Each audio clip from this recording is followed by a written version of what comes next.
साहब ये बहुत ही सुविधाजनक अच्छी टेक्नोलॉजी पे बनी हुई है जी। और इसमें बहुत सब काम आरामदायक है। और एक तो इसमें ऑटोमेटिकली ये ले लेती है हाँ। और जिसका बाद में चलने का और टाइम की भी बहुत बचत है इसमें, जी जी। और रखने की ले जाने लाने की सुविधा भी बहुत अच्छी है।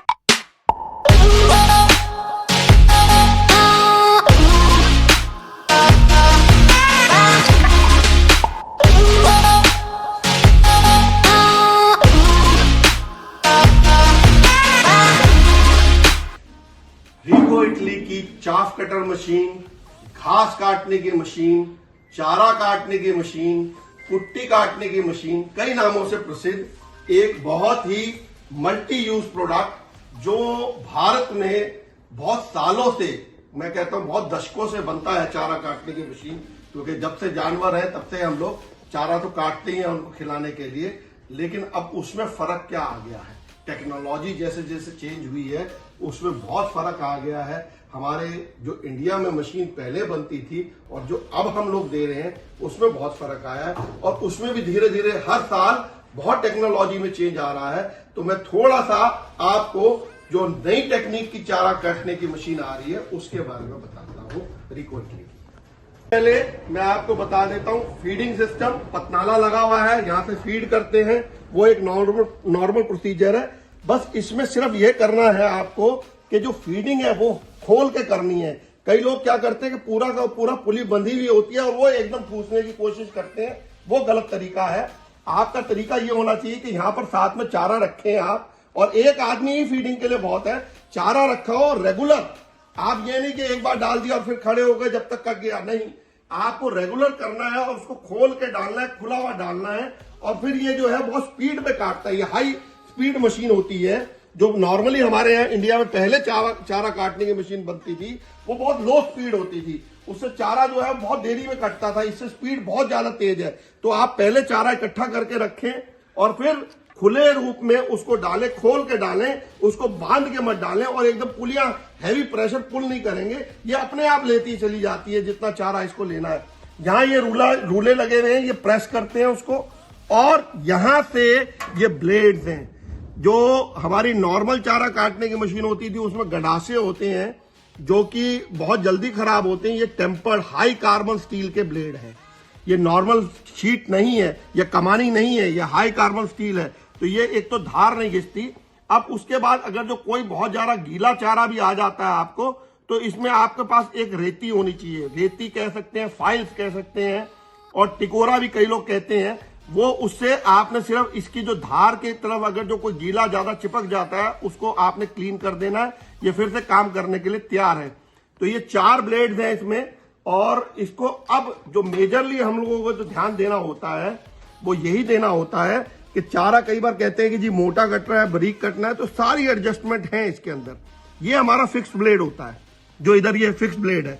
अब इसमें और हमारे इस ब्लेड में जितना गैप होगा चारा उतना मोटा होगा। आपको बहुत बारीक चाहिए तो कागज भर के गैप को रखो, सिर्फ आपको गैप ज्यादा रखना ही नहीं है।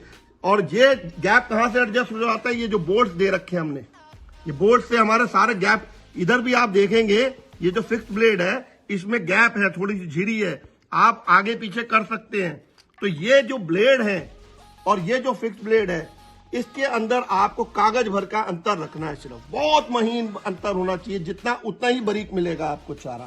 तो ये इसका सिस्टम है जो नॉर्मली लोग एडजस्टिंग नहीं करते हैं। तो यहां से अगर जो इसमें सारी एडजस्टिंग दे रखी है, और ये बहुत सिंपल सा मैकेनिज्म है, लेकिन क्योंकि हाई स्पीड है और बहुत तेजी से काटता है तो लोगों को समझ में नहीं आता कि एकदम प्रेशर डालने की कोशिश करते हैं। प्रेशर डालने की जरूरत नहीं है, इसमें आपकी स्पीड भी बहुत ज्यादा है, काम करने की क्षमता भी बहुत ज्यादा है। अब उसके लिए हम लोगों ने एक और काम किया है, मोटर आपको 3 हॉर्स पावर की लगा के देते हैं, कॉपर वाइंडिंग की। क्योंकि नॉर्मली क्या है 2 हॉर्स पावर की मोटर भी इसके लिए इनफ है, लेकिन हम लोग देखते हैं कि पहाड़ों में या कई ऐसी जगह है जहां पर वोल्टेज बहुत कम आते हैं। तो जैसे वोल्टेज कम आते हैं तो मोटर की ताकत कम हो जाती है, उसके आरपीएम कम हो जाते हैं। तो उसके लिए हमने 2 एचपी की मोटर ना देके 3 एचपी की मोटर दी है, ताकि थोड़ी सी ताकत कम भी होगी तो मोटर लोड नहीं लेगी, बड़ा फर्स्ट क्लास काम करती चली जाएगी। तो ये इसका एडवांटेज है। अब आपको सबसे पहले इसका गियर सिस्टम दिखवाता हूं। यहां से मैं साइड से ये वाला पतनाला उतार के दिखा रहा हूं कि इसमें बेल्टिंग, ये देखो सीधा सा सिस्टम है, यहां से मोटर से ये बेल्ट इसको चला रही है, लगभग आधे चक्कर पे आ जाता है, तो स्पिंडल के चक्कर जो है वो कम हो जाते हैं और मोटर के चक्कर ज्यादा होते हैं। फिर यहां पर ये गरारी सेट है, लेफ्ट और राइट की गरारी सेट है, दोनों बड़े आराम से। अब ये गरारी भी सादी गरारी नहीं है, ये सारा का सारा टेम्पर्ड गरारी है और ये आपको दिख भी रहा होगा, मिलिंग कट हो रखी है गरारी है। और ये यहाँ का स्प्रिंग सिस्टम है, तो इसमें वो अगर जो थोड़ा बहुत एडजस्टमेंट अगर जो करना पड़ेगा, वो स्प्रिंग इसको प्रेशर को ले लेता है। सेम इस तरफ भी वो है, मैं उस तरफ का भी खोल कर दिखाते हूँ ताकि ये गरारी का सिस्टम आपको समझ में आ जाए, इससे आरपीएम कैसे बनते हैं। तो एक साइड की गरारी ये है, पुली का सिस्टम ये है, मोटर से इससे ये शाफ्ट घुमा रही है, इसको सारे रोलर को मोटर इसको पावर दे रही है। अब मैं आपको दूसरी साइड का खोल के दिखाता हूँ, आपको इस तरफ का गियर सिस्टम दिखाता हूं। ये क्या इसमें स्पीड गियर होता है, ये इसका ड्यूअल गियर है।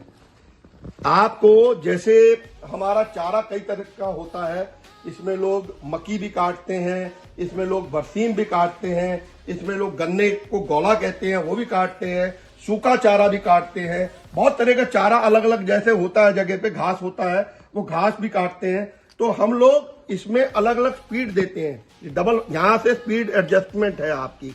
ये आपने चेंज किया, ये देखो ये गरारी मूव कर रही है, तो गरारी को आपने लो आरपीएम पे चलाना है, जैसे ये वाली गरारी अब इसके साथ आ गई, और अगर जो हमारे को इधर करना है तो ये वाली गरारी इधर आ गई, तो ये हमारे हाथ में है। तो ये ड्यूअल गियर सिस्टम है, जो पहले हमारी इंडियन चाफ कटर में जो ट्रेडिशनल चाफ कटर थी उनमें नहीं आता था। इसमें स्पीड एडजस्टमेंट है। दूसरा एक गियर सिस्टम है, कई बेल्ट वाले सिस्टम भी आ रहे हैं, वो कामयाब नहीं होते हैं। गियर सिस्टम है, टेम्पर्ड गियर है, अगेन टेम्पर्ड गियर है सारी की सारी, तो जल्दी के कटती नहीं है, खराब नहीं होती है, और बहुत इजी वे है इसको चेंज करने का, बहुत इजी वे से चलता है। तो ये जैसे हमारी बरसीन है वो हल्का घास है, तो उसको आप लो आरपीएम पे भी काट सकते हैं, लेकिन जैसे हमारा गन्ना है, मक्की है, थोड़ा सा हार्ड कई बार हो जाती है, तो उसको हायर आरपीएम करना है तो वो भी कर सकते हैं। वो सिस्टम इसके अंदर हम लोगों ने दे रखा है इस चाप कटर के अंदर। तो ये बहुत आप कह सकते हैं कि दूसरा अब इसका एडवांटेज क्या है कि पोर्टेबल है, पहिए लगे हुए हैं, कहीं पे भी ले जा सकते हैं आप इसको। तो पहले जो चारा मशीनें होती थी उनको एक जगह फिक्स कर दिया जाता था, वो हिलती नहीं थी, कहीं ले जा नहीं सकते थे। ये तो बहुत आसानी से, बहुत छोटी है, कोई आदमी भी उठा के ले जाएगा। तो हमारा जैसे उद्देश्य रहता है रिको इटली का, कहीं ना कहीं जो हमारे छोटे किसान हैं, जो मध्यम वर्गीय किसान हैं, जिनके पास ट्रैक्टर नहीं होते थे या और कोई चीजें नहीं होती थी, उनके ऊपर उनको हम लोग कैसे फैसिलिटेट कर सकते हैं। तो उसके लिए ये बहुत अच्छी चीज है। पहाड़ों के लिए, हमारे जो पहाड़ी क्षेत्र है या दुर्गम क्षेत्र है, जहां पर जानवर तो होता है, जानवर तो हर जगह, दूध हर किसी को पीना है, लेकिन वहां पर ले जाना चारा बहुत मुश्किल होता था। तो वो चारा काटने की मशीन ये बहुत आसानी से चली जाती है। अब इसका क्या और एक फायदा है कि जो हमारी ट्रेडिशनल चारा मशीनें होती थी वो उसके आरपीएम कम होते थे, चक्का बड़ा होता था, वो चारा बिल्कुल नजदीक ही फेंकती थी, तो थोड़े टाइम बाद चारा वहीं पर इकट्ठा हो जाता था। ये बहुत दूर तक चारा फेंकती है, तो उससे क्या है कि चारा इकट्ठा नहीं होता है, तो आपको बार बार साफ नहीं करना पड़ता है। और इसका चारा खा के, क्योंकि इसमें एडजस्टमेंट है, आप बारीक मोटा कर सकते हैं, तो दूध भी अच्छा निकलता है, जानवर भी लाइक करता है, और पौष्टिक आहार भी बनता है। वो सारी फैसिलिटीज ये देता है। तो पोर्टेबल होने की वजह से और इतना कामयाब होने की वजह से, बहुत छोटी सी चीज है, बहुत पैसा भी आपका बचता है इसके अंदर। जो ट्रेडिशनल है वो पावर भी बचती है, क्योंकि ये बहुत कम पावर के ऊपर चल जाता है। तो इसकी सारी फैसिलिटीज हैं, और ये हमारा अप्रूव्ड है। जो गवर्नमेंट सब्सिडी है वो इसके ऊपर अवेलेबल है, हर स्टेट में अवेलेबल है, हम एम्पेनल्ड हैं, और ये हमारा अप्रूव प्रोडक्ट है, अप्रूव मॉडल है, RI9ZP रिको इटली का अप्रूव्ड मॉडल है, और बहुत कामयाब मॉडल है।